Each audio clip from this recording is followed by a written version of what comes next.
Hello everyone, সবাই কেমন আছো? আশা করছি সবাই খুব ভালো আছো।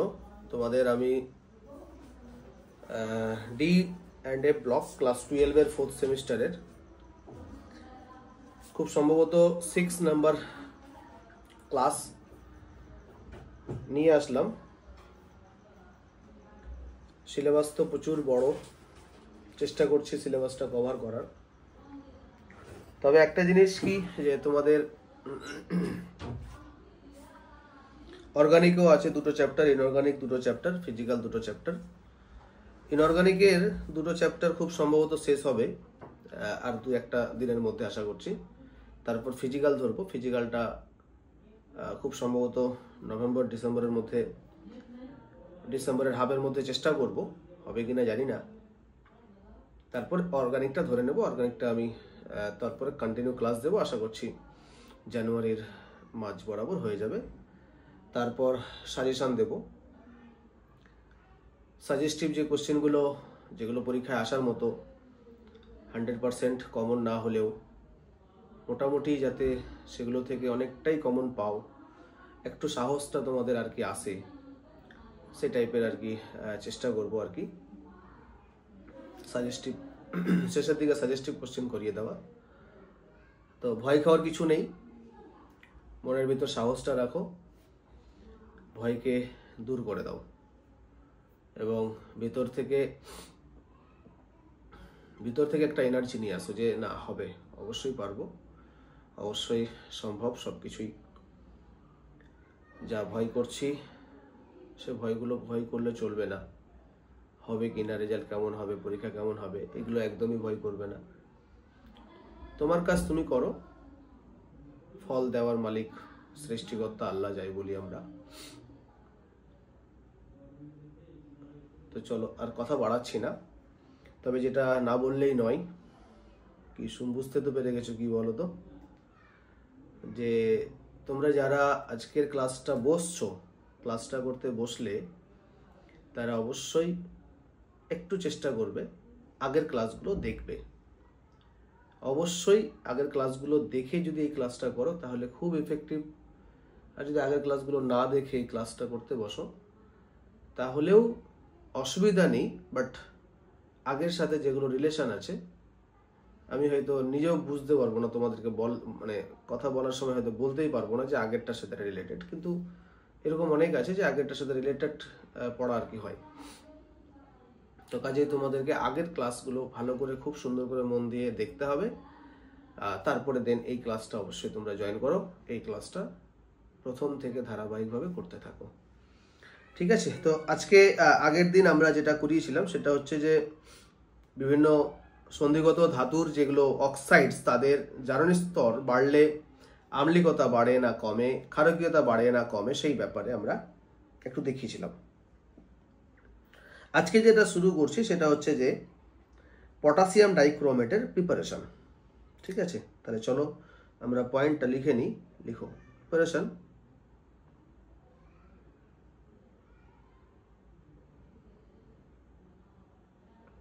Of K2Cr2O7। পরীক্ষায় আসতে পারে কিন্তু, হ্যাঁ, কোনো চাপ নেওয়ার কিছু নেই, একদম সিম্পল করে দিচ্ছি ব্যাপারটা। পটাশিয়াম ডাইক্রোমেটকে কি করে বানানো হয়, পরীক্ষায় এসছেও। তো এটা 2টো ধাপে না 3টে ধাপে সম্পন্ন হয়। একটা ফার্স্ট স্টেপে কি হয় দেখো, ফার্স্ট স্টেপে যেটা হয় যে FeCr2O4, ফার্স্ট স্টেপে FeCr2O4 একে প্রথমে সোডিয়াম কার্বনেট দ্বারা অক্সিজেনের উপস্থিতিতে বিক্রিয়া করানো হয়। দিয়ে যেটা পাওয়া যায় সেটা হচ্ছে যে Na2CrO4 পাওয়া যায়, তার সাথে Fe2O3 পাওয়া যায়, তার সাথে CO2 গ্যাস উৎপন্ন হয়। দেখো, ব্যালেন্স করলে করতে পারো, এটা 4টা লাগবে, এটা 8টা লাগবে, হ্যাঁ, ব্যালেন্স করলে করতে পারো, এটা 8টা লাগবে, আর এইটা অক্সিজেন 7 অণু লাগবে, তার সাথে এটা 8 অণু উৎপন্ন হবে, আর এটা 2 অণু উৎপন্ন হবে, আর কার্বন ডাইঅক্সাইডটা 8 অণু উৎপন্ন হবে। অসুবিধা নেই, ব্যালেন্স না করলেও কোনো সমস্যা নাই, ঠিক আছে। তাহলে আমরা কি বলবো, প্রথমে যে FeCr2O4 এই যৌগটার নাম হচ্ছে ক্রোমাইট বা ফেরোক্রোম বা ক্রোম আয়রন। এটার নাম কি? ক্রোমাইট বা ফেরোক্রোম বা ক্রোম আয়রন। এই যে যৌগটা, এই যৌগটাকে যদি আমরা সোডিয়াম কার্বনেট দিয়ে ফার্স্ট স্টেপে বিক্রিয়া করি, সোডিয়াম কার্বনেট দিয়ে, তাহলে ক্রোমাইট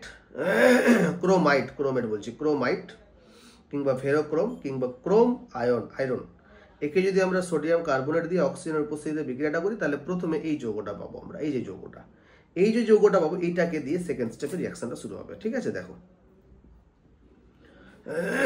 সেকেন্ড স্টেপ,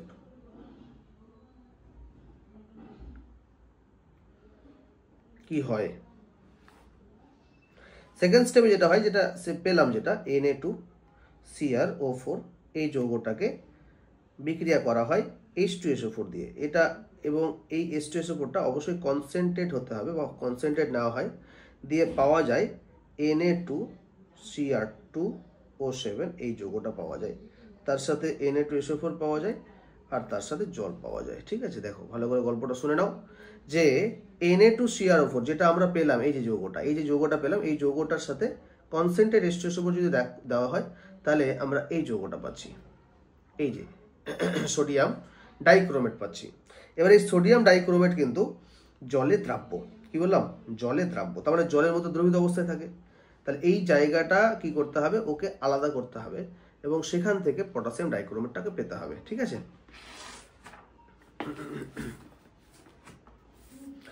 দেখো ফার্স্টে দেখো আমরা কি পেলাম, Na2SO4 এ কি করে 10 অণু জলকে ছেড়ে দেয়। আচ্ছা, থার্ড স্টেপ, চলো থার্ড স্টেপে কি বলা হচ্ছে, যেটা প্রাপ্ত Na2Cr2O7, এই যে দেখো Na2Cr2O7 এই যে যৌগটা, এইটাকে আমরা কি করব, KCl দিয়ে বিক্রিয়া করাবো, দিয়ে কি উৎপন্ন হবে, K2Cr2O7 তার সাথে K2SO4 উৎপন্ন হবে।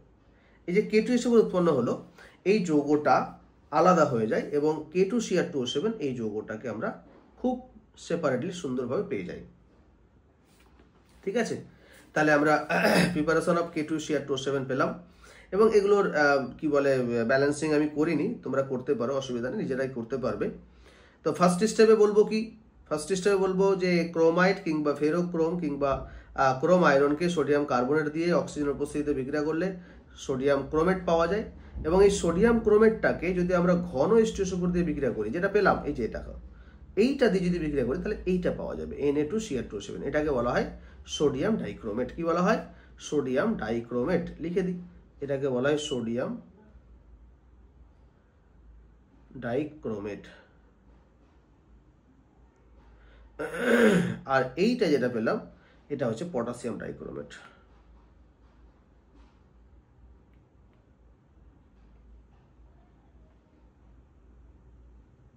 ঠিক আছে, তাহলে আমরা মোটামুটিভাবে পটাশিয়াম ডাইক্রোমেট প্রস্তুতি করতে শিখলাম, এবং রিয়াকশনগুলো অবশ্যই ভালো করে করবে। রিয়াকশন যদি তুমি করে নিতে পারো, তাহলে সমস্তটা আমরা নিজের ভাষায় লিখতে পারবো, বুঝতে পারছো? এই যে এগুলো সব রিয়াকশনগুলো কি কি উৎপন্ন হচ্ছে, সেগুলো অবশ্যই ভালো করে দেখবে। চলো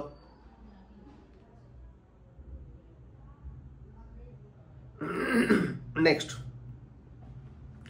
স্ট্রাকচার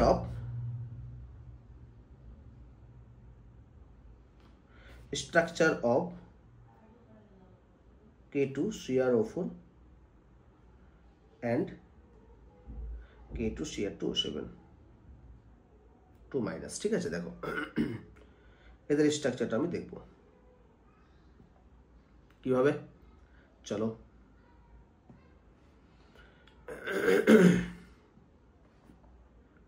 আমি এই দিকটাতে করছি K2Cr4, আর এদিকটাতে করছি K2Cr2O7। ওকে, চলো আমরা এই জায়গাতে একটা আলাদা কিছু করব, তার জন্য এই জায়গাটা একটু ফাঁকা রাখলাম। ঠিক আছে, ভালো করে দেখো, কোনো সমস্যা নেই। যদি দেখি তাই যে K2CR2O7টা ভাঙবো, ফার্স্টে কিভাবে ভাঙবো বলো তো? 2K plus plus CrO4 2 minus, তাই তো? এই যে এটাকে বলা হয় ক্রোমেট আয়ন। কি বলা হয়? Chromate ion. এই ক্রোমেট আয়নে দেখো দুটো O মাইনাস আছে কিন্তু, এবং এটার কালারটা আমি যেই কালার সেই কালারে আঁকছি, কিন্তু এই কালারটা হচ্ছে হলুদ কালার। ও ও ও ও মাইনাস মাইনাস, এর কালারটা হচ্ছে ইয়েলো কালার। কি বললাম? Yellow colour. দেখো ভালো করে লক্ষ্য করবে, এখানে দেখো এটা যদি আমি ভাঙি তাহলে এর কালারটা যেটা সেটা দিয়ে আমি আঁকছি orange colour, but orange colour, আচ্ছা এই কালারটাই। তাহলে এটাকে ভাঙলে 2K plus plus Cr2O7 2 minus, এইটা হচ্ছে কি ডাইক্রোমেট আয়ন। ডাইক্রোমেট আয়ন, ঠিক আছে? যেই কালারটা সেই কালার দিয়ে কিন্তু আঁকছি। দুটো Cr আছে, 1 2, ডাবল বন্ডো ডাবল বন্ডো, এদিকে 3টা করে, মোট 6টা আছে তো, 7টা আছে তো, তাহলে 3টা করে ভাগ পাবে, আর দুজনের মধ্যে একটা ঢুকিয়ে দাও, তাহলে তো হয়ে গেল। ডাবল বন্ডো O মাইনাস, এদিকে O মাইনাস, ঠিক আছে? এই দেখো মাঝখানে O একটা ঢুকে গেল, দেখো তো Cr2O7 2 মাইনাস হয়ে গেল। Cr দুটো, O 3টা, এইখানে 3টা আর এইখানে 3টা, তাহলে কটা হলো? 6টা হলো, আর একটা ব্রিজিং মানে এর সাথে কানেক্ট করে রাখা যায়। এবং এর কালারটা কি জানো তো? এর কালারটা হচ্ছে অরেঞ্জ কালার, অরেঞ্জ কালার। ওকে, এখন আমাকে দেখতে হবে যে এটা কি আদৌ কালার দেখানোর কি সম্ভাবনা ছিল? হ্যাঁ, ছিল না, কিন্তু তারপরেও কালার দেখাচ্ছে। কিভাবে? দেখো Cr2O7 বা Cr2, আচ্ছা O7ই করি, O7 2 মাইনাসে ক্রোমিয়ামে জারণ স্তর হচ্ছে +3, ঠিক আছে?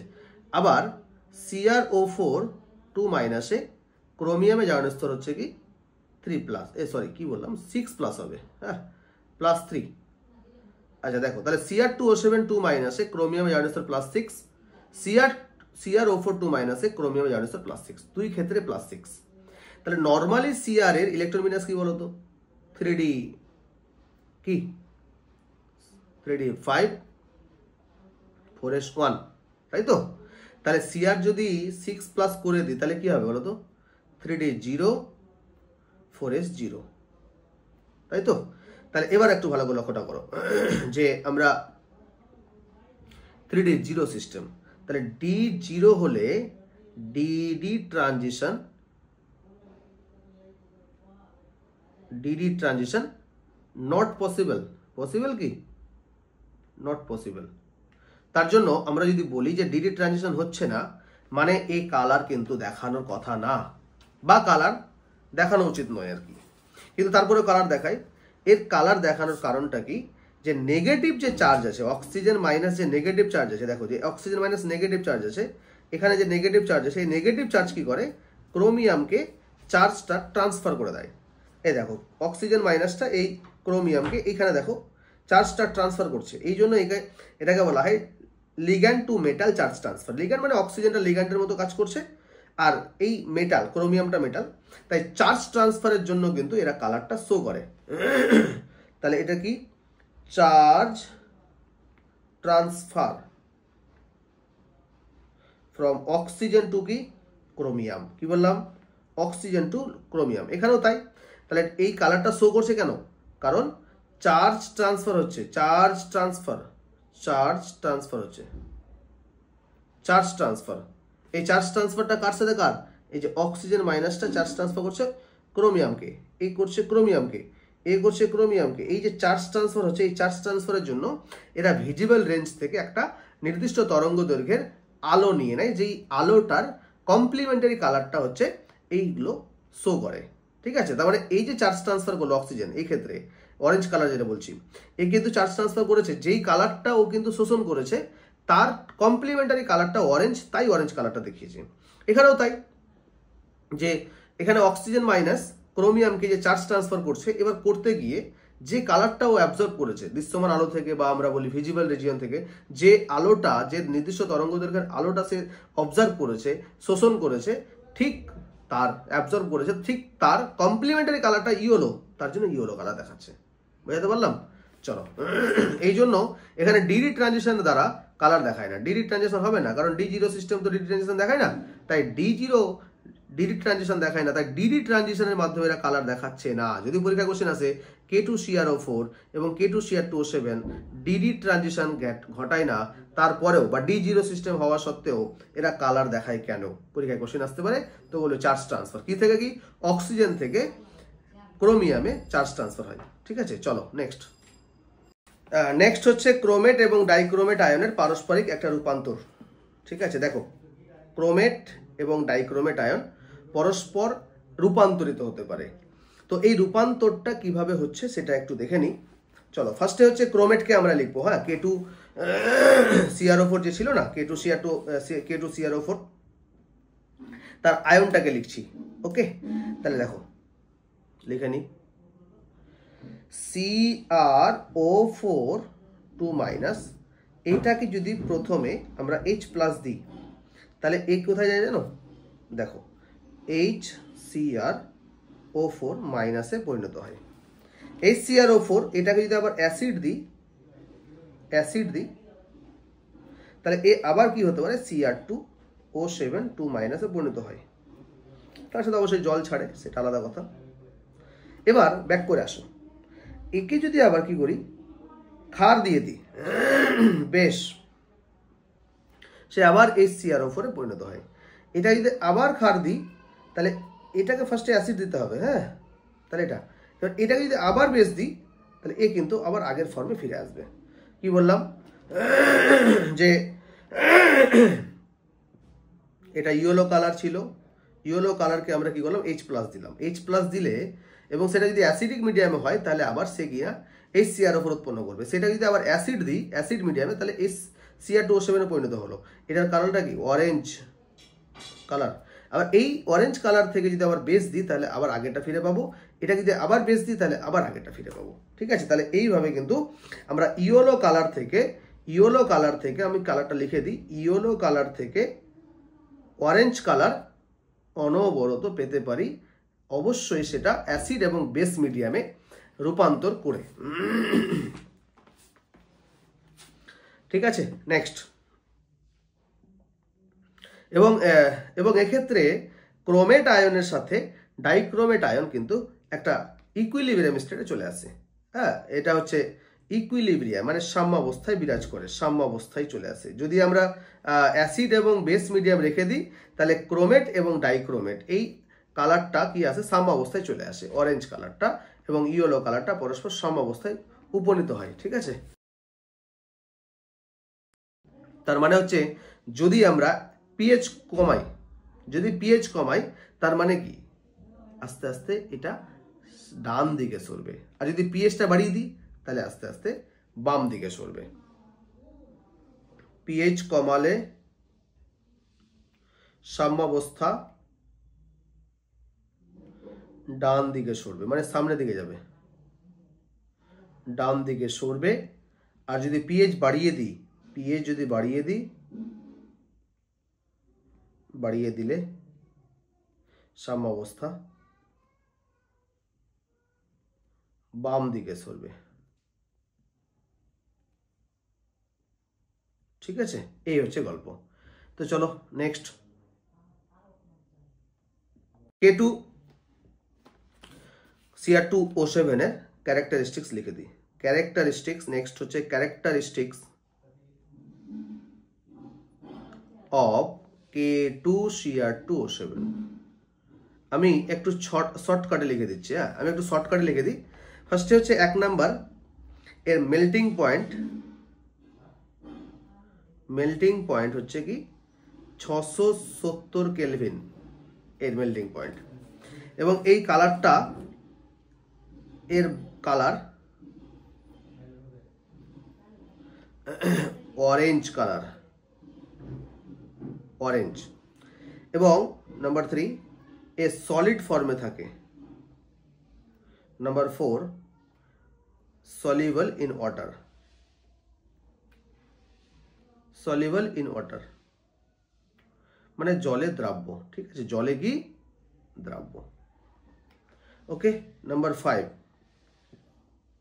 এটা দ্রুত বিয়োজিত হয়, এটি দ্রুত বিয়োজিত হয় উচ্চ উষ্ণতাতে, উচ্চ উষ্ণতাতে দ্রুত বিয়োজিত হয় এবং K2Cr O4 ও Cr2O3 তে পরিণত হয়, ঠিক আছে। এই যে এইগুলো আমরা একটু ভালো করে জেনে রাখাটা দরকার। কিভাবে হয় দেখো, K2Cr2O7 যদি তাপমাত্রা বাড়িয়ে দিই তাহলে এটা কিসে পরিণত হবে, K2Cr O4 তার সাথে Cr2O3 তে পরিণত হবে, আর তার সাথে অক্সিজেন বার করবে, সেটা আলাদা কথা, ঠিক আছে। নাম্বার 6 এটি তীব্র জারক রূপে কাজ করে, তীব্র জারক রূপে কাজ করে, তাই এরা জারক পদার্থ। আমরা অর্গানিক কেমিস্ট্রিতে রিয়াকশন করতে গিয়ে দেখবে জারণ যেখানে করতে হচ্ছে ওখানে K2Cr2O7 দেওয়া হচ্ছে। এবার কেন জারক হিসাবে কাজ করে এটা একটু দেখে নাও, ঠিক আছে। কি তীব্র জারক কেন, কারণ Cr2O7 2- এখানে +6 স্টেটে আছে। এবার ও যখনই কোনো H+ এর সাথে বিক্রিয়া করবে তার সাথে কিছু ইলেকট্রন নেবে, দিয়ে Cr3+ এ পরিণত হয়। তার মানে কি নিজে জারণ স্তর কি করছে, বিজারণ। তার মানে কি Cr বিজারিত হচ্ছে, বিজারিত হচ্ছে, তার মানে এ অপরকে জারিত করবে, আর অপরকে জারিত যে যেটা করবে সে সেটা অপরকে জারিত করতে পারছে, তার মানে এ তাই জারক। ওকে, বুঝাতে পারলাম? চলো নেক্সট।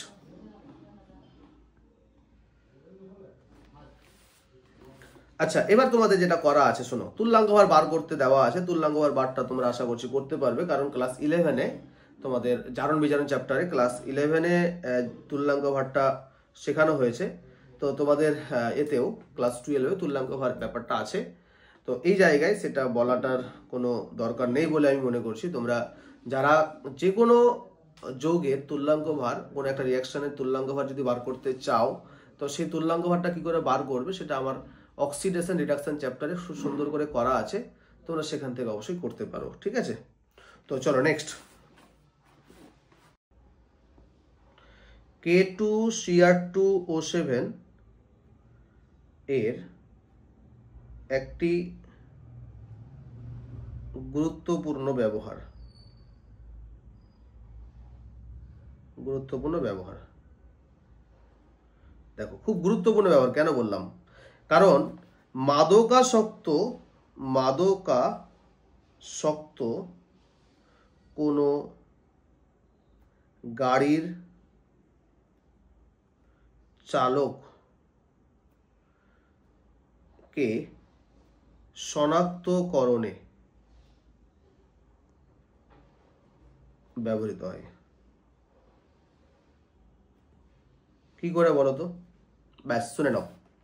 সাপোজ একটা মানুষ এ মদ খেয়েছে কিনা, ধরো মদ খেয়েছে, এ মদ খেয়েছে, কি বললাম, এ মদ খেয়েছে, তাহলে এ কি, এ কি, এ তো এখন মাতাল। এবার এই মাতালটা আদৌ মদ খেয়েছে কিনা সেটা কি করে যাচাই করব, কি করে যাচাই করতে হয় জানো? এবার এইরকম একটা দ্রবণে K2Cr2O7 নিলাম, K2Cr2O7 নিলাম, এই কালারটা কি বলো তো?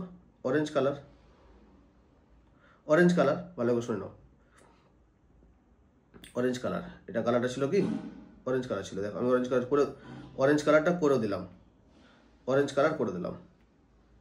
এবার একে কি করলাম, ফু দিতে বললাম, এখানে ফু দিল, ফু দিচ্ছে, এই দেখো ফু দিচ্ছে, মুখ থেকে ফু বেরোলো, ফু বেরোলো। ফু বেরোলে এই জায়গাতে ওই ওর ফুটাতে কি আছে, অ্যালকোহল আছে, তো ওই অ্যালকোহলটা এর সাথে রিয়াকশন করে ফেলবে। ঠিক আছে, এবার রিয়াকশন করার পরে সাথে সাথে এই সলিউশনটা কি হয়ে যাবে, সবুজ হয়ে যাবে। সবুজ কি হবে, সবুজ। যদি অরেঞ্জ কালারটা যদি সবুজে কনভার্ট হয়ে যায়, তাহলে বুঝে নেব যে এ অবশ্যই মদ খেয়ে আছে বা মাদক অবস্থায় আছে। তাহলে রিয়াকশনটা কি করে হবে দেখে নাও। K2Cr2O7 প্লাস C2H5OH এই দিকে, এটা হয়ে গেল সবুজ, এবং এটা Cr3 প্লাস আয়ন উৎপন্ন করে, আর তার সাথে CH3COOH উৎপন্ন করে। এই যে এই CrO3 যে যৌগটা উৎপন্ন হবে, সেই যৌগটার কালারটা কি হবে, সবুজ হবে। আর যেটা এটা ছিল, এই কালারটা অরেঞ্জ ছিল। তাহলে এ আদৌ মাদক অবস্থায় আছে কিনা সেটা টেস্ট করা হয়ে গেল এর দ্বারা। তাহলে সবুজ হয়ে যাবে, তাহলে বুঝে গেলাম এ মাদক অবস্থায় আছে। ওকে, চলো নেক্সট।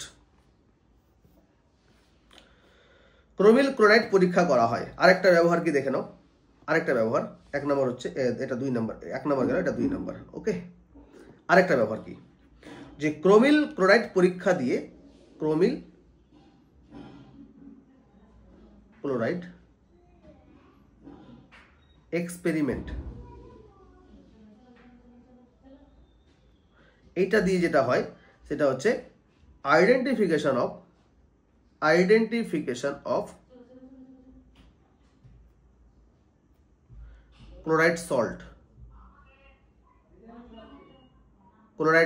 ওকে, তাহলে ক্লোরাইড সল্ট আইডেন্টিফিকেশন করার জন্য কাজে লাগে। এবার সেই পরীক্ষাটার নাম হচ্ছে ক্রোমিল ক্লোরাইড এক্সপেরিমেন্ট। তো ক্রোমিল ক্লোরাইড এক্সপেরিমেন্টে কি করা হয় দেখো। ফার্স্ট আমি রিঅ্যাকশনটি সুন্দর করে লিখে নিচ্ছি, তোমরা মন দিয়ে দেখো।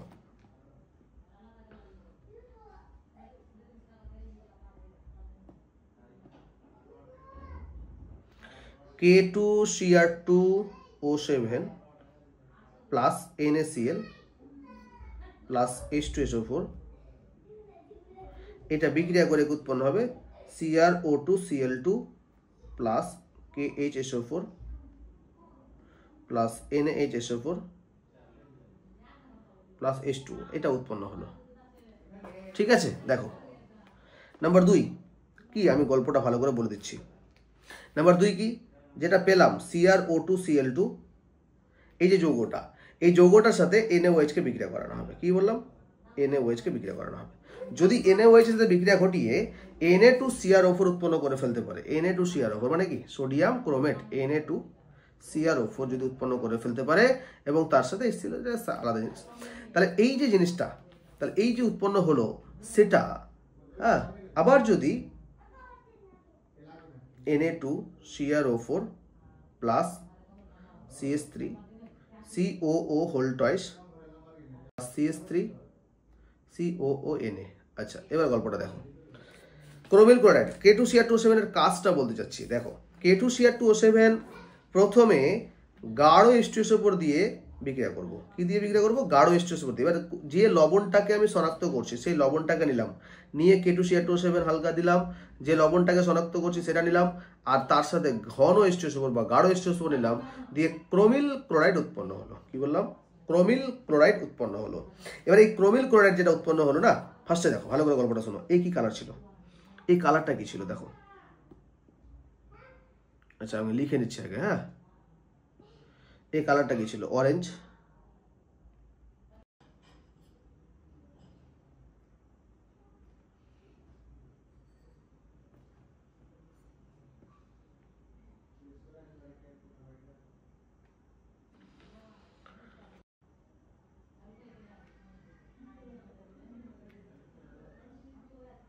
আচ্ছা শোনো, ক্রোমিল ক্লোরাইড পরীক্ষাটা কিভাবে দেখে নাও। তো প্রথমে অরেঞ্জ কালারের আমি একটা K2Cr2O7 হালকা নিলাম, দিয়ে যে লবণটাকে আমি শনাক্ত করতে চাইছি তার সাথে গাঢ় H2SO4 নিলাম, দিয়ে ওই অরেঞ্জ কালারটা কি হয়ে গেল বলতো, মানে ওই যে দ্রবণটা, যে দ্রবণটা লালাভ কমলা বর্ণের একটা দ্রবণ তৈরি হলো। তো এখানে কি শেষ না, এবার লালাভ যে কমলা বর্ণ দ্রবণ হলো, এইটার সাথে হালকা পরিমাণ আমরা NaOH যোগ করলাম, একটা ক্ষার যোগ করলাম। এবার কি হলো, দ্রবণটা সাথে সাথে ইয়েলো হয়ে গেল। যদি হয়, এগুলো যদি হয়, যেটা হচ্ছে যদি হয়, তাহলে বুঝবো যে এটা একটা ক্লোরাইড ছিল, এবং সেটা কিসের ক্লোরাইড ছিল সেটা পরের গল্প, কিন্তু ক্লোরাইড ছিল, এটা একদম শিওর। এবার এই যে ইয়েলো কালারটা দ্রবণটা দিল, সেইটাতে যদি আবার লেড অ্যাসিডেট দেওয়া হয়, যে লেড অ্যাসিডেট, এবার লেড অ্যাসিডেটটা সাথে সাথে আবার কি হবে, ইয়োলোই যদি থেকে যায়, তাহলে বুঝবো এই একটা ক্লোরাইড লবণ ছিল এবং সেটা শনাক্তকরণ হয়ে গেল। এবার দেখো ভালো করে গল্পটা শোনো, যে সোডিয়ামের ক্ষেত্রে, ম্যাগনেসিয়ামের ক্ষেত্রে, এদের ক্ষেত্রে ক্লোরাইড এই পরীক্ষাটা দেয়, কিন্তু এজি, এইচজি, পিবি এবং এসএন এদের লবণ এই পরীক্ষায় সাড়া দেয় না। এদের লবণ এই পরীক্ষায় কি দেয় না বলো তো? সাড়া দেয় না, বুঝতে পারছো? সাড়া দেয় না, এটা মাথায় রাখবে। তাহলে যদি বলা হয় যে ক্রোমিল ক্লোরাইড এক্সপেরিমেন্টটা কাদের ক্ষেত্রে দেখা যায়, তাহলে এটাই বলবো, এদের ক্ষেত্রে দেখা যায়। দেখো কি যা বললাম তাই ভালো করে শুনে নাও, নিজের মতো করে লিখে দিতে পারবে এগুলো। যদি এটা ঘটে তাহলে বুঝবে এখানে ক্লোরাইড ছিল। যদি এখানে হঠাৎ করে লালাবো হলো না, ইয়োলো হলো না, আবার ইয়োলো দ্রবণটা ইয়োলো থাকলো না, তাহলে কিন্তু বুঝবো যে এটা ক্লোরাইড লবণ ছিল না, অন্য কিছু লবণ ছিল। ঠিক আছে, এইভাবে আমরা এক্সপেরিমেন্টগুলো করতে পারি। আর এটা K2Cr2O7 এটাতে হেল্প করে। ঠিক আছে, বোঝা গেল? তো চলো নেক্সট হচ্ছে হাইড্রোজেন পারঅক্সাইডের সাথে reaction. Number 3, reactions with H2O2। K2Cr2O7 প্রথমে H2O2 সাথে বিক্রিয়া করে CrO5 নামক একটা যৌগ গঠন করে, যেটা পারক্ষ যৌগ। ঠিক আছে, তাহলে আমি লিখছি K2Cr2O7 plus H2O2 plus H plus, মিডিয়ামে H প্লাস দেওয়া হলো, তাহলে CrO5 উৎপন্ন হয়, তার সাথে H2O উৎপন্ন হয়। ঠিক আছে, দেখো ব্যালেন্স করছি না, তাহলে CrO5 যেটা উৎপন্ন হয় সেটা আবার আনস্টেবল একটা কম্পাউন্ড, আনস্টেবল, তাই এ বিয়োজিত হয়ে যায়, এবং বিয়োজিত হয়ে Cr3 প্লাস আয়ন উৎপন্ন করে, আর তার সাথে O2 তে রূপান্তরিত হয়ে যায়। কি বললাম? Cr3 প্লাস, এ কিন্তু বিয়োজিত হয়ে যায়, দিয়ে Cr3 প্লাস আয়ন উৎপন্ন করে, তার সাথে O2 তে উৎপন্ন হয়। ঠিক আছে, তাহলে এই ব্যাপারগুলো আমরা বুঝলাম। CrO5 উৎপন্ন করে, এবং যেটা আনস্টেবল, যার জন্য এটা দ্রুত বিয়োজিত হয়, হ্যাঁ, একটু তাপের প্রভাবে বিয়োজিত হয়, এবং CrO3 উৎপন্ন করে, আর তার সাথে O2 এতে পরিণত হয়ে যায়। বুঝতে পারলাম? এবার CrO5, এতে এই যে স্ট্রাকচারটা দেখো, structure of CrO5, structure of CrO5 কি? বাটারফ্লাই স্ট্রাকচার বলা হয় এটাকে। হ্যাঁ, এই যে ও ও ও ও, এদিকে ডাবল বন্ড ও ও ও ও। এবার এইখানে যদি আমরা বার করি, দেখো জার্নিস্তর যদি বার করি না, তাহলে কি করে বার করবো জানো? এই দেখো, এগুলোকে -1 ধরতে হয়, কারণ এগুলো পারক্ষ বন্ড। এটা কত? -2। তাহলে যদি বলি যে এক্স, মানে কোনো মেম্বার এক্স ধরলাম, এটা এক্স ধরছি, তাহলে এক্স মাইনাস দিয়ে দেখো -1 -1 -1 -4 -2, তাহলে -6 = 0, তাহলে x = কি? +6। তাহলে ক্রোমিয়াম এখানে +6 স্টেটে আছে। ভুল করেও কেউ +10 করবে না, কারণ ইন জেনারেল হয়তো মনে করতে পারে এটা -10 করে দিলাম, এটা তাহলে +10, কিন্তু এটা ভুল, তাহলে ক্রোমিয়াম জার্নিক স্তর কত? +6। পরীক্ষায় আসতে পারে এটা, বা আসেও। ঠিক আছে, তাহলে রিয়াকশন উইথ H2O2 করিয়ে দিলাম। তো চলো নেক্সট আমরা আগাচ্ছি। পটাশিয়াম পারম্যাঙ্গানেট কি করে প্রস্তুত করা হয়? হ্যাঁ, নেক্সট হচ্ছে প্রিপারেশন অফ KMnO4 পটাশিয়াম পারম্যাঙ্গানেটের প্রস্তুতি। পটাশিয়াম পারম্যাঙ্গানেট কি করে প্রস্তুত করা হয়? দেখো, এটাও বেশ কিছু ধাপ আছে, বা বেশ কিছু রিয়াকশন আছে, যেগুলোর মাধ্যমে পটাশিয়াম পারম্যাঙ্গানেট বা পটাশিয়াম ম্যাঙ্গানেটকে উৎপন্ন করা হয়, KMnO4 কে উৎপন্ন করা হয়। চলো, 1 নম্বর হচ্ছে কি, প্রথমে MnO2 নেব, MnO2 কে KMnO4 এ রূপান্তর করব। First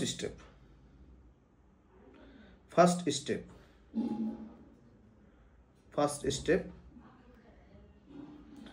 MnO2 plus KOH plus O2 দিয়ে উৎপন্ন হচ্ছে K2MnO4 প্লাস H2O। ঠিক আছে, আর সেকেন্ড স্টেপ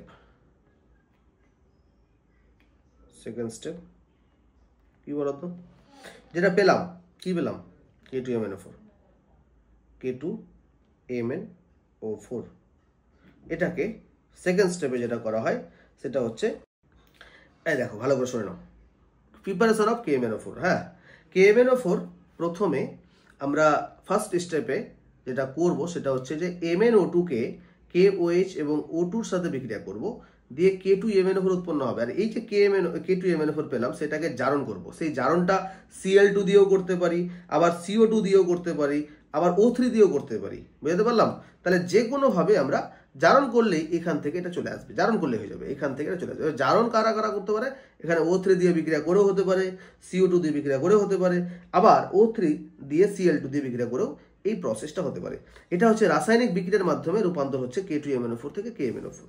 এবার যদি আমরা বলি তড়িৎ বিশ্লেষণ প্রক্রিয়ার মাধ্যমে হয়, হ্যাঁ অবশ্যই তড়িৎ বিশ্লেষণ প্রক্রিয়ার মাধ্যমেও K2MnO4টা KMnO4 এ রূপান্তরিত হয়।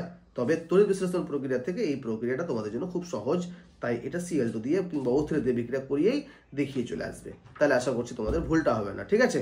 তাহলে অবশ্যই ফার্স্ট স্টেপে এই ঘটনাটা ঘটে, K2MnO4 পাওয়া যায়, আর সেকেন্ড স্টেপে K2MnO4 থেকে KMnO4 পাওয়া যায়। বুঝতে পারলাম? চলো নেক্সট হচ্ছে কি স্ট্রাকচার অফ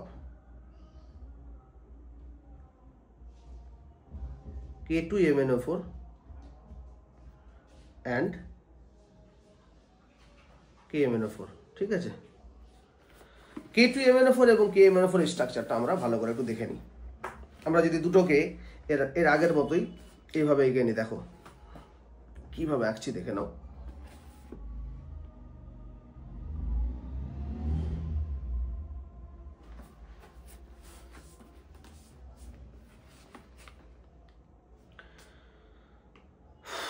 আচ্ছা, এর আগের মতো দেখো, এদিকে করছি K2MnO4 আর এদিকে করছি KMnO4। ফার্স্টে K2MnO4 কে যদি ভাঙি তাহলে 2K প্লাস MnO4 2 মাইনাস পাবো, আর KMnO4 যদি ভাঙি তাহলে K প্লাস MnO4 মাইনাস পাবো, তাই তো? তাহলে K2MnO4 এবং KMnO4 এর ক্ষেত্রে কি ঘটনাটা ঘটছে ছবিটা আঁকি দেখো। Mn এদিকে একটা ডাবল বন্ড, এদিকে ডাবল বন্ড, এদিকে O মাইনাস, এদিকে O মাইনাস। এটা কি কালার বলো তো? এটা সবুজ কালার। আমি ছবিটা সবুজ দিয়ে আঁকলে বেশি ভালো হতো। এটা হচ্ছে সবুজ কালার, গ্রিন কালার দেখায়। ওকে, আর এই যে KMnO4 এটা হচ্ছে বেগুনি কালার। কি বললাম? বেগুনি দিয়ে আঁকছি কিন্তু, হ্যাঁ তোমরা ছবিটা বেগুনি দিয়ে আঁকছি।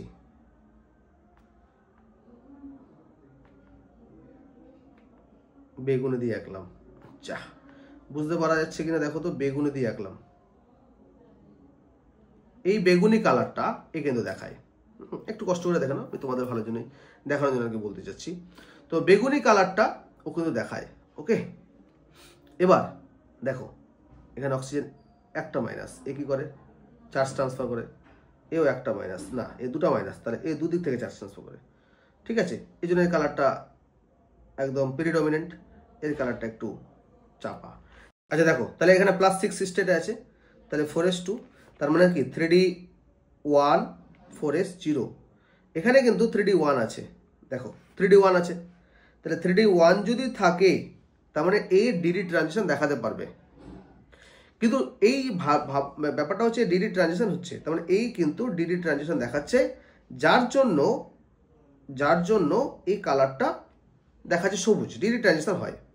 কিন্তু এক্ষেত্রে দেখো তো এটা D1 থেকে একটু ভুল বললাম, এটা D1 হবে। এবার KMnO4 মাইনাস, তাহলে এটা যদি -8 করি, এটা যদি +1 করি, তাহলে অবশ্যই এটা +7 আছে। তাহলে Mn যদি +7 স্টেট থাকে, তাহলে কি 3d0 4s0, তাই এটা ডিডি ট্রানজিশন হয় না, এখানে ডিডি ট্রানজিশন ঘটে না, ডিডি ট্রানজিশন ঘটে না। তাহলে কি ঘটে বলো তো? চার্জ ট্রান্সফার হয়, চার্জ ট্রান্সফার ঘটে। কোথা থেকে কোথায় বলো তো? অক্সিজেন মাইনাস থেকে Mn এ চার্জ ট্রান্সফারটা হয়, যার জন্য এই কালারটা দেখায় বেগুনি। এবার এর একটা ইলেকট্রন আছে, কার একটা ইলেকট্রন আছে বলো তো? এর একটা ইলেকট্রন আছে, এই যে এই ক্ষেত্রে একটা ইলেকট্রন আছে, মানে তাই এ হচ্ছে প্যারাম্যাগনেটিক নেচার, প্যারাম্যাগনেটিক, এ কিন্তু প্যারাম্যাগনেটিক, আর এ হচ্ছে ডায়াম্যাগনেটিক, এ হচ্ছে ডায়াম্যাগনেটিক। কেন ডায়াম্যাগনেটিক বলো তো? ডায়াম্যাগনেটিক কেন?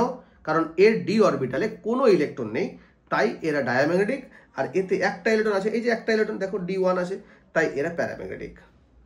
ঠিক আছে, চলো নেক্সট। তার ডফ থাকলে অবশ্যই বলবে। চলো নেক্সট হচ্ছে প্রপার্টিজ অফ KMnO4, খুব ইম্পর্টেন্ট একটা লাইন, প্রপার্টিজ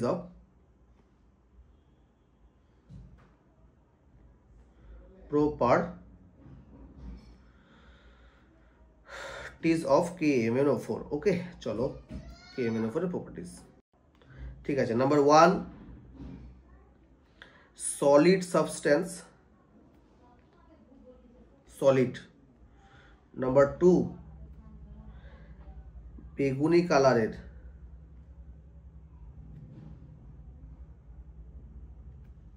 নাম্বার 3 পার্পেল, আর কি পার্পেলের মতো ভায়োলেট।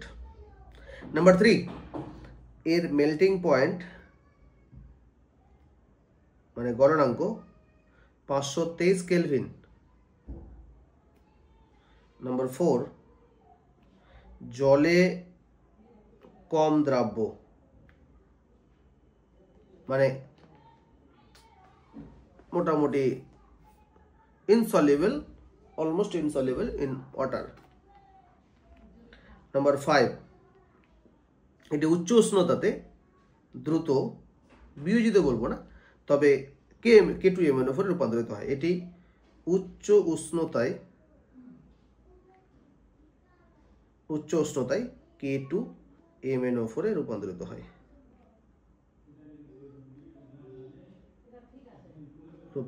হয়, ঠিক আছে, দেখো ভালো করে দেখো, রূপান্তরিত হয়, বুঝা গেল? নেক্সট, এরা ক্ষারের সাথে বিক্রিয়া করে। আচ্ছা, বিক্রিয়াটা দেখিয়ে দিই তাহলে। KMnO4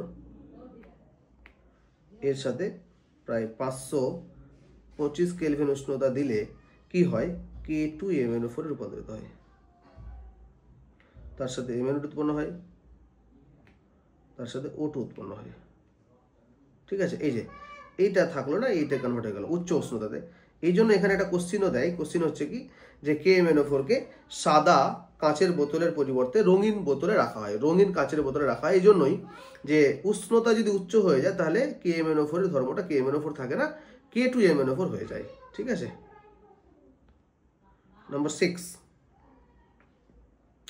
এ ক্ষারের সাথে বিক্রিয়া করলেও কিন্তু K2MnO4 উৎপন্ন হয়। এটি ক্ষারের সাথে বিক্রিয়া করেও বিক্রিয়া ঘটিয়ে কি উৎপন্ন করতে পারে? K2MnO4 উৎপন্ন করে, K2MnO4 উৎপন্ন করে। ওকে, তাহলে চলো বিক্রিয়াটা দেখে নিই। KMnO4 plus KOH arrow K2MnO4 plus O2 plus H2O, এই বিক্রিয়াটা করতে পারে।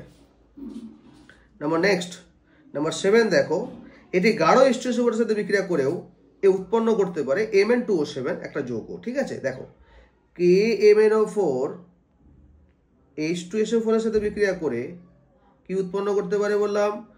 Mn2O7 উৎপন্ন করতে পারে, তার সাথে KHSO4 উৎপন্ন করতে পারে, জলটা বেরিয়ে যায়। তার মানে কি, KMnO4 যদি কনসেন্ট্রেট H2SO4 এর সাথে বিক্রিয়া করে তাহলে Mn2O7 উৎপন্ন হয়, যেটা একটা তৈলাক্ত পদার্থ। কি বলবো? ওয়েলি রিয়াজেন্ট এরা উৎপন্ন করতে পারে। হ্যাঁ, যাকে সামান্য আবার যদি গরম করে দিই, একে যদি সামান্য গরম করি, হালকা গরম করে দিই, তাহলে এ MnO2 তে রূপান্তরিত হয়। বুঝতে পারলাম? একে সামান্য গরম করলেই এ আবার MnO2 তে বিয়োজিত হয়ে যায়, MnO2 তে উৎপন্ন করে ফেলতে পারে। দেখে নাও তো একবার সুন্দর করে, দারুণ। এ সলিড বেগুনি বর্ণের, মেল্টিং পয়েন্ট 513, জলে কম দ্রাব্য, উচ্চ উষ্ণতাতে বিয়োজিত হয়ে যায় এবং KMnO4টা K2MnO4 রূপান্তরিত হয়। এটি ক্ষারের সাথে বিক্রিয়া ঘটে K2MnO4 উৎপন্ন করতে পারে। এবার বিক্রিয়াটা দেখিয়ে দিয়েছি। আর কি, গাঢ় স্টিরিওসমের সাথে যদি বিক্রিয়া করা হয় তাহলে Mn2O7 উৎপন্ন হয়, যেটা অস্থায়ী যৌগ, এটাকে ওয়েলি রিয়াজেন্ট বলা হয়। এ আবার কি করতে পারে, হালকা তাপ পেলেই MnO2 তে রূপান্তরিত হয়। দেখো হালকা তাপ পেলে কিসে রূপান্তরিত হচ্ছে, MnO2। এ কি রিয়াজেন্ট, ওয়েলি রিয়াজেন্ট, ঠিক আছে, Mn2O7। বুঝতে পারলাম? তো ঠিক আছে, আজকে এটুকুই থাকলো। তো ঠিক আছে, আজকে এটুকুই থাক তোমাদের। আজকে K2MnO4, KMnO4, K2Cr2O7, K2CrO4, এই রিয়েজেন্টগুলোর প্রিপারেশন এবং তাদের ধর্ম, তার সাথে তাদের কালার, কেন কালার দেখায়, তাদের বৈশিষ্ট্য, ক্যারেক্টারিস্টিক্স, অনেক কিছুই তোমরা আজকের ভিডিওতে, আজকে ক্লাসে পেলে। আশা করছি তোমাদের প্রচুর কাজে লাগবে এবং যেগুলো তোমরা মন দিয়ে ক্লাসগুলো যদি করতে পারো তাহলে খুব ইফেক্টিভ। এবং এগুলো থেকে অবশ্যই এইচএসে তুমি কোশ্চেন পাবে। হ্যাঁ, একদম খুব পাতি একটা চ্যাপ্টার, পাতি পড়া। তোমরা অবশ্যই এগুলো ভালো করে মন দিয়ে পড়ো, মন দিয়ে ক্লাসগুলো করো। আশা করছি তোমাদের এইচএসে একদমই কমন পাবে। এর মধ্যেও আমি কমন রেডি করবো, সাজেশন টাইপস কোশ্চেন রেডি করব, একদম সব চ্যাপ্টার শেষ হোক তারপর।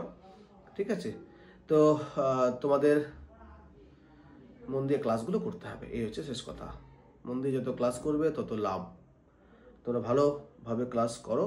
প্রবলেম হলে অবশ্যই আমাকে নক করবে, আমাকে বলবে, আমি সেটা যথাযথ অ্যান্সার দেওয়ার চেষ্টা করব এবং অ্যান্সার দেবো আশা করছি। কোনো ভয় খাওয়ার কিচ্ছু নেই। কোনো সমস্যা হলে অবশ্যই মন খুলে বলবে আমাকে। হ্যাঁ, একদম যা প্রবলেম, যেরকমভাবে প্রবলেম হোক আমাকে অবশ্যই বলবে। তোমাদের আমি প্রবলেম শুনবো এবং নিজের মতো করে যখন সময় হবে আমি অ্যান্সারগুলো করে দেবো।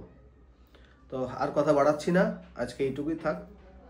তবে অবশ্যই তোমরা যারা নতুন এসো চ্যানেলে, আবারও বলছি, অবশ্যই আমার সাথে কানেক্টেড থাকো। আমি তোমাদের যথেষ্ট খুব সুন্দর গুরুত্বপূর্ণ ক্লাসগুলো দেওয়ার চেষ্টা করছি, খুব ইফেক্টিভ ক্লাসগুলো দেওয়ার চেষ্টা করছি।